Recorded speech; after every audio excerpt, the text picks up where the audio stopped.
तो वृषभ राशि वालों बेटा, सावधान, कोई बड़ा कांड आपके घर में होने वाला है। जी हाँ, जीवन संवर जाएगा।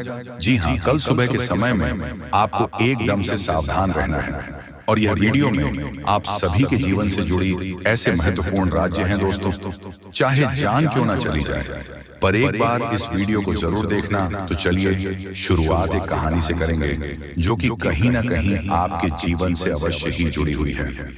आपके आसपास या आपके स्वयं के घर परिवार में यह घटना अवश्य ही घट रही है। इस कहानी को ध्यान से सुने और फिर इस कहानी के बाद वीडियो के असली विषय पर हम चर्चा करेंगे जो आपके जीवन में बेहद महत्वपूर्ण होने जा रहा है। तो मित्रों, वीडियो को ध्यान से देखें, शुरू से लेकर अंत तक देखें। बड़ी मेहनत से आपके लिए वीडियो तैयार किया गया है। यदि आप इस वीडियो को पूरा देख लेंगे तो हमारी मेहनत सफल हो जाएगी और हमारी माता दुर्गा के लिए की जाने वाली पूजा आराधना भी सफल मानी जाएगी। तो मित्रों, माता भद्रकाली का नाम लिखकर वीडियो को शुरुआत करते हैं। कहानी कुछ इस प्रकार है और यह एक सच्ची कहानी है। मित्रों, मेरे एक जानने वाले हैं, परीक्षित हैं, उनकी बहन है का नया विवाह हुआ था, शादी हुई थी।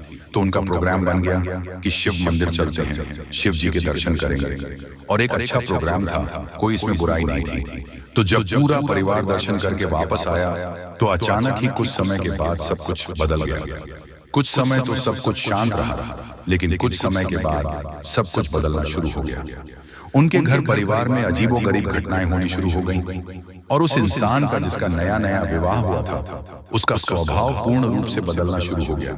यानी कि पहले जहां उसका स्वभाव बिल्कुल शांत था, प्रेमी था, लोगों से, अपने परिवार से सबसे प्रेम करने का था, वहीं अब अपने परिवारजनों से सख्त नफरत पैदा होने लगी। एकांत पसंद होने लगा, लोगों से बात करना उसे पसंद नहीं था। फिर स्थिति बिगड़ने शुरू हुई। धीरे धीरे घर के सामान को फेंक देना, भोजन को बड़े ही बुरी तरह से खाना, यानी कि जैसे लोग सामान्य तौर पर खाना खाते हैं वैसे नहीं, बढ़ाई चिन्ह भिन्न करके भोजन को खाना, जिन्होंने अंदाज में और सामान को इधर उधर फेंक, ना लोगों को बुरा भला कहना। और फिर स्थिति जब बहुत ज्यादा बिगड़ गई तो इस हद तक पहुंच गई कि घर से ही भाग जाना, यानी कि वह स्त्री घर से ही भाग जाया करती थी। तो अब यही स्थिति जब हो गई तो घर वाले बहुत परेशान हुए। बेचारे, उनको तो कुछ पता ही नहीं था कि क्या हो रहा है। फिर उन्होंने जब संपर्क करना शुरू किया जाने वाले लोगों से, प्रकार की स्थितियों से जुड़े रहते थे, तो उनको फिर किसी ने सलाह दी और महिला के ऊपर प्रक्रिया शुरू की गई, तांत्रिक क्रियाएं शुरू की गई। और बाद में जब उस दुष्ट आत्मा ने, जो उसके ऊपर हावी हो चुकी थी, उसने बोलना शुरू किया तो सभी को चकित रह गए। जी, हमें तो यह कैसी घटना थी जिसके बारे में किसी को अनुमान नहीं था। तो उसने बताया कि वह हजारों साल से भटकती हुई एक आत्मा है, जिसे अब तक किसी भी प्रकार का सुख प्राप्त नहीं हुआ है। उसे अब सारे सुख चाहिए और यह एक ऐसी स्त्री है जिसके माध्यम से वह सारी सुख अपने भागेगा। तो जब उससे पूछा गया कि तुम्हें यह स्त्री के शरीर में प्रवेश कब मिला, जब तुम मेहंदीपुर बालाजी गए थे तो वहां लौटते समय यह परिवार के लोग, एक पुलिया पर, छोटा पुल होता है, पुलिया पर रुकी थी। तो पुलिया के इस तरह यह स्त्री आकर बैठ गई थी और वहीं पर मेरा निवास था। वह मैंने इस स्त्री को देखा और मैं इसके पीछे लग गया और उसके बाद फिर मैं इसके ऊपर हावी हो गया। तू जब ये सब पता चल गया तो उसके बाद फिर उसके ऊपर क्रियाक्रम किया गया। सारा कार्यक्रम करने के बाद में फिर उस दुष्ट आत्मा से उस स्त्री को मुक्त भी किया गया और अब वही सुखी जीवन जी रही है। उसके ऊपर किसी भी प्रकार की बाधा नहीं है। तो मित्रों, ये जो कहानी मैंने आपको सुनाई है, ये कहानी एक वास्तविक कहानी है और एक अच्छे वाले परिवार की बर्बाद होने की, नष्ट होने की कहानी है। बाद में उनका सब कुछ सामान्य हो गया, लेकिन उससे पहले उनकी बहुत ज्यादा हानि भी हो चुकी है। तो अब बात करते हैं कि यह कहानी हमें क्यों सुनाई चाहिए। यह कहानी हमें इसलिए सुननी चाहिए मित्रों कि हमारे जीवन में भी कुछ परेशानी अवश्य चल रही है। कुछ तो सामान्य है, जीवन में होने वाली एक सामान्य सी घटनाएं हैं, परेशानियां हैं, वह तो ठीक है, लेकिन कुछ असामान्य घटनाएं भी हो रही हैं। जैसे कि आपने कोई व्यापार शुरू किया और उसमें सिर्फ नुकसान ही होता चला जा रहा है। ऐसा लग रहा है कि जहां आपको फायदा होने जा रहा था, वहां से भी अचानक नुकसान होना शुरू हो जाता है। जैसे कोई आपके पीछे लगा है, सोच समझकर आपको परेशान कर रहा है। ये आपकी नौकरी में भी आपको बड़ी कष्ट प्राप्त हो रहे हैं। जहां की नौकरी पहले सुख से चल रही थी, वहीं अब आपको बेहद परेशानियां हो रही हैं। आपके घर में बीमारियों का वास हो गया है कि अखिलेश का माहौल रहने लगा है। पारिवारिक माहौल पूरी तरह से बर्बाद हो चुका है। लोगों में आपस में किसी भी प्रकार का प्रेम नहीं बचा है। लोग एक दूसरे से जुड़ते हैं, नफरत करते हैं, बात भी नहीं करते हैं। परिवार जैसा नहीं बचा है मित्रों। ये सारी घटनाएं हैं, ये क्यों होती हमारे साथ में, इसके बारे में आज हम चर्चा करने जा रहे हैं। वीडियो का टॉपिक बहुत ही खास है। हर व्यक्ति के लिए यह खास है क्योंकि हर व्यक्ति किसी न किसी प्रकार की बाधा से पीड़ित आवश्यक है और अत्यधिक बढ़ाव से पीड़ित इंसान हमसे संपर्क करने की कोशिश भी करते हैं। उन्हें बढ़ाव से मुक्ति भी दिलाई जाती है। तो फिलहाल हम चर्चा कर रहे हैं। तो सबसे पहले आपको बता देते हैं कि भूत होते क्या है। ये जानना हमारे लिए बेहद जरूरी है, तभी हम इनसे मुक्ति प्राप्त कर सकते हैं या इनके चंगुल में आने से बच सकते हैं। तो मित्रों, वीडियो को ध्यान से देखते रहे और समझने का प्रयास करें कि हम आपको क्या समझाना चाह रहे हैं। जी हाँ दोस्तों, तो मित्रों, जो आत्मा होती है वही भूत होती है। हर इंसान मरने के बाद भूत बनता है। दोस्तों, हमारे अंदर जो आत्मा निवास करती है उसे हम जीवात्मा कहते हैं। जब इंसान मर जाता है तो जो स्थूल शरीर है हमारा, वह नष्ट हो जाता है और हमारा सूक्ष्म शरीर बच्चा रह जाता है, जिसे हम प्रेत आत्मा कहते हैं। जीवात्मा जिस शरीर में निवास करती है, स्थूल शरीर में इसकी उम्र 120 वर्ष होती है, लेकिन आत्मा शरीर में निवास करती है। उसे शरीर की उम्र अनंत काल तक होती है या नहीं, वह हजारों लाखों वर्ष तक जीवित रह सकता है। और जब उस आत्मा को मुक्ति प्राप्त हो जाती है, वह आत्मा उस परम धाम में निवास करने लगती है, तो वह सूक्ष्म आत्मा बन जाती है, यानी कि उसकी उन्हें एक बार मृत्यु कह सकते हैं। सूक्ष्म शरीर से भी वह बाहर निकल जाती है। फिर उसका इस संसार से कोई लेना देना नहीं होता।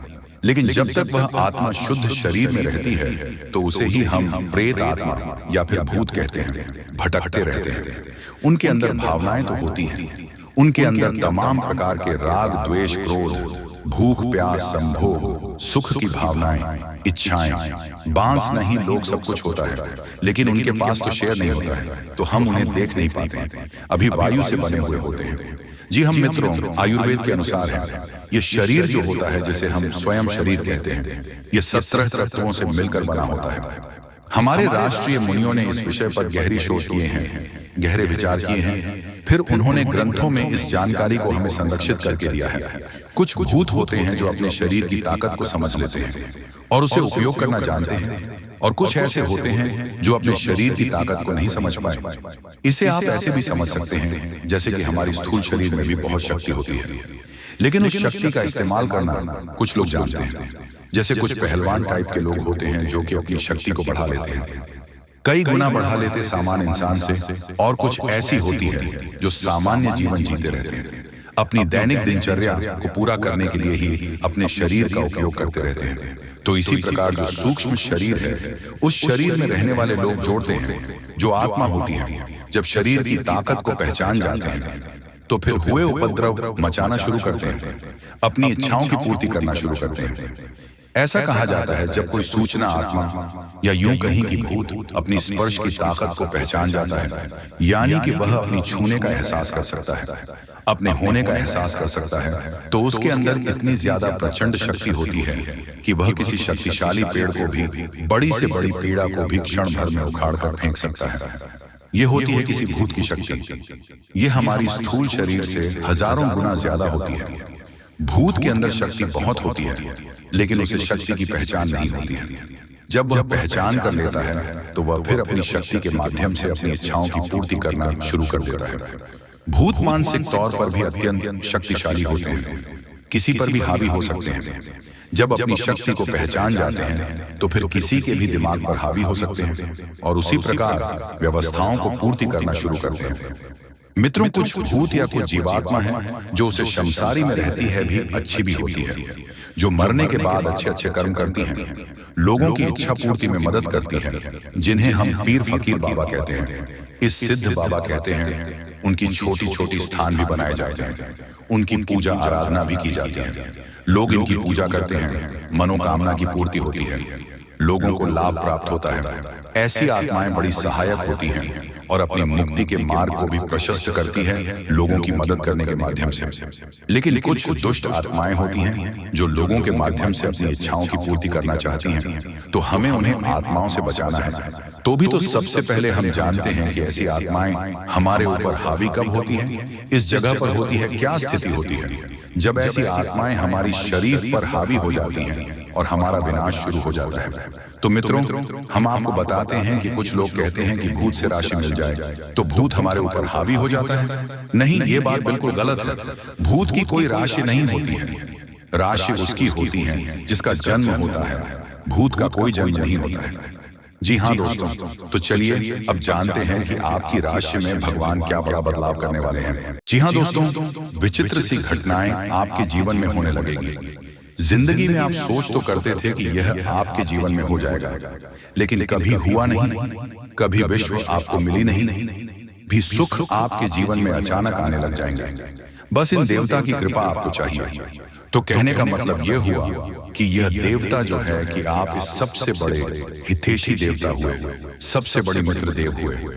वैसे तो सभी देवी देवता आपके मित्र हैं, उन्हें छोड़ना नहीं है। जब हम आपको इन देवता के बारे में सारी बातें विस्तार से बताएंगे तो हम ये नहीं कह रहे कि आप अन्य देवी देवताओं की पूजा करना छोड़ दो, आस्था विश्वास रखना छोड़ दो। उनका अपना महत्व है, उनकी अपनी कृपा है, उनमें जो आपकी आस्था है, भाव है, उसे अवश्य बनकर ही रखना। आप ऐसा कभी नहीं कर सकते कि एक देवी देवता की पूजा पाठ को अधूरा छोड़कर दूसरे देवी देवता से आप कृपा कर लेंगे। ये तो कभी आप सपने में भी मत सोचना। तो जिसमें आपका भाव है उन्हें तो आप साथ कर रखी है, उनकी साधना, उनकी पूजा पाठ करते रहिए। लेकिन उनके बारे में जो हम अब आपको बताएंगे, इनके लिए आपको कुछ हम उपाय अवश्य बताएंगे। उन उपायों को आप कर लेना, बस इतने से ही आपका काम बन जाएगा।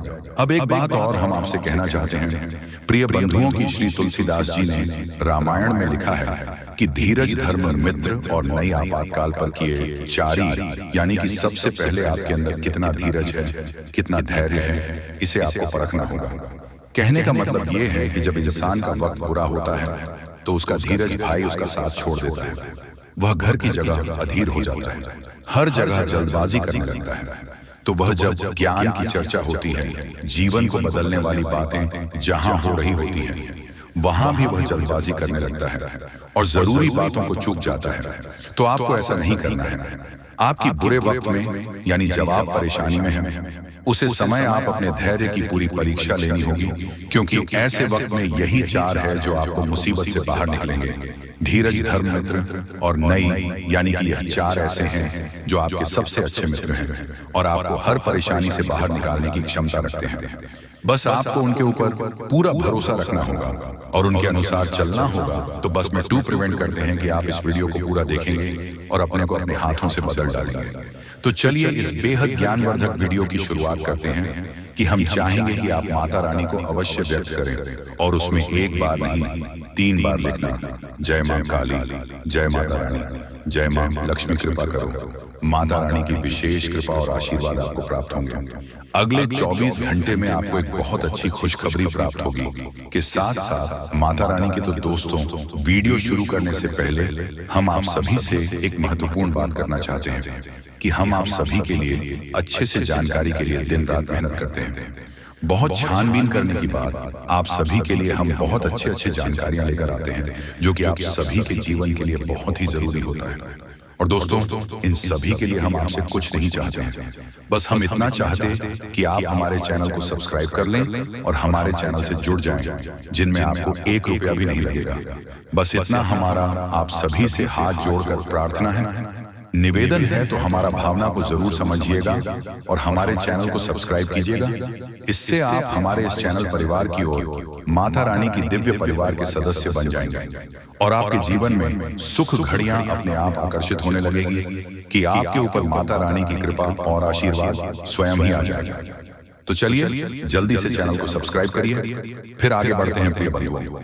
इस वीडियो में जो बातें हम आपको बता रहे हैं, तुम बातों को आप बिल्कुल भी हल्के में मत लेना, क्योंकि ये बातें हुई गुरु ही अपने शिष्य को जीवन बदलने के उद्देश्य से बता सकता है। ये बात है बहुत ही जरूरी है, बारीक है और खुद है। आज के समय में लोगों में धर्म को धंधा बना लिया है, इसलिए जरूरी बातें जीवन को बदलने वाली बातें दूसरों को पता नहीं कि बदले में धन मांगने लगते हैं। व्यापार कर रहे हैं लेकिन हम इसे माता रानी की सेवा समझकर करते हैं और आप उससे कुछ माता रानी के आदेश पर उपलब्ध कराते हैं। हमारे जीवन की व्यवस्था तो माता रानी स्वयं ही देख लेती है, हमें चिंता करने की कोई आवश्यकता नहीं है। अब यूं ही देखते देखते दिन एक कमेंट देखा जो हमारे दोस्तों हैं। वह हमसे कह रहे थे कि आप हमारे जीवन को बदलने वाले कौन होते हैं? हम तो अपने भगवान पर भरोसा करते हैं, वही हमारे जीवन को बदलेंगे। तो दोस्तों, आपके लिए एक छोटी सी कहानी है हमारे पास है। इसे सुनकर आप निश्चित ही कुछ सीख अवश्य मिलेगी। तो एक बार की बात है, एक छोटा बच्चा एक बार पानी में डूबने लगा। इसी वजह से पानी में पहुंचा और भाई टोपी लगाते डूबने लगा। तो उसके पास किनारे पर ही एक और बच्चा खड़ा हुआ था। अचानक डूबते हुए बच्चे के पास एक नाव आ गई। तो उसे बच्चों ने कहा, जो किनारे पर खड़ा था, कि जल्दी से उसे नाव में बैठ जाओ और अपनी जान बचा लो। तो वह बच्चा बोला कि मुझे किसी नाम की जरूरत नहीं है, मेरी प्राणों की रक्षा तो स्वयं भगवान करेंगे, क्योंकि मेरा उन पर पूरा भरोसा है। तो वह नाव चली गई।